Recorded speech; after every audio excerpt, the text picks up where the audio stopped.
మేమైతే ఎక్సైట్గా ఉన్నాం మరి, అది మీరు చెప్పాలి తర్వాత, అది ఇంపార్టెంట్. ఏదేమైనా మనకి డార్లింగ్ 15 ఏళ్ళ తర్వాత ఎంటర్టైన్మెంట్ ఇచ్చాడే, మరి చూసుకోండి. అది సంక్రాంతికి వస్తుంది. మరి సంక్రాంతి సినిమాలు అన్నీ బ్లాక్ బస్టర్ అవ్వాలి. అన్నీ వెరీ ఇంపార్టెంట్. సీనియరే.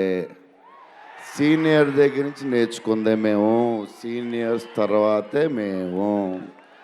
100% సంక్రాంతి అన్నీ బ్లాక్ బస్టర్ అవ్వాలి.